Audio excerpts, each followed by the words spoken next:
ಆರಂಭ. ಒಂದು ಒಳ್ಳೆ ಕೆಲಸ ಆರಂಭಿಸೋದಕ್ಕೆ ಹೋಗ್ತಾ ಇದೀಯಾ ಅಂದ್ರೆ ಅದಕ್ಕೋಸ್ಕರ ಒಳ್ಳೆಯ ಸಮಯ ಬರುತ್ತೆ ಅಂತ ಕಾಯ್ತಾ ಕೂರ್ಬೇಡ. ಆ ಕ್ಷಣ ಒಳ್ಳೆ ಕ್ಷಣ, ಈ ಕ್ಷಣ ಕೆಟ್ಟ ಕ್ಷಣ ಅಂತ ಏನಿಲ್ಲ. ನೀನು ಯಾವ ಕ್ಷಣದಲ್ಲಿ ಒಳ್ಳೆಯ ಕೆಲಸವನ್ನು ಮಾಡಬೇಕು ಅಂತ ದೃಢ ನಿರ್ಧಾರದಿಂದ ಆ ಕೆಲಸವನ್ನು ನೀನು ಮಾಡೋದಕ್ಕೆ ಶುರು ಮಾಡ್ತೀಯೋ ಅದೇ ನಿನ್ನ ಒಳ್ಳೆಯ ಕ್ಷಣ. ಅದೇ ನಿನ್ನ ಬದುಕನ್ನು ಬದಲಿಸಲು ಹೊರಟಿರುವ ಕ್ಷಣ. ಶುರು ಮಾಡುವುದಕ್ಕೆ ಯೋಚನೆ ಮಾಡಬೇಡ. ಒಂದು ಕ್ಷಣ ಕಣ್ಣು ಮುಚ್ಚಿ ದೃಢ ನಿರ್ಧಾರ ಮಾಡು. ನಾನು ಇದನ್ನ ಮಾಡೇ ಮಾಡುತ್ತೇನೆ ಎಂದು ಶುರು ಮಾಡು. ಮಾಡೋದಿಕ್ಕೆ ಆಗದೇ ಇರುವುದು ಏನೂ ಇಲ್ಲ. ಮನಸ್ಸು ಮಾಡಿದರೆ ಏನು ಬೇಕಾದರೂ ಮಾಡಬಹುದು ಎನ್ನುವುದಕ್ಕೆ ಹಲವಾರು ಉದಾಹರಣೆಗಳನ್ನ ನೀನು ಬಹಳಷ್ಟು ನೋಡಿರುತ್ತೀಯ. ಕೇವಲ ಮನಸ್ಸು ಮಾಡುವುದಷ್ಟೇ ಅಲ್ಲ, ಅದನ್ನ ಆರಂಭಿಸಬೇಕು. ಒಳ್ಳೆಯ ಮನಸ್ಸಿಂದ ಶುರು ಮಾಡಬೇಕು.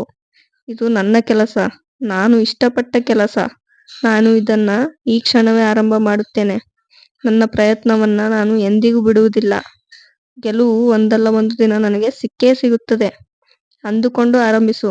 ನೀನು ಗೆದ್ದೇ ಗೆಲ್ಲುತ್ತೀಯ. ನೀನು ಗೆಲ್ಲಲೇಬೇಕು. ಎಲ್ಲ ಒಳ್ಳೆಯದಾಗುತ್ತೆ. ಹೋಗು, ಈ ಕ್ಷಣವೇ ಶುರು ಮಾಡು. ಹೋಗು.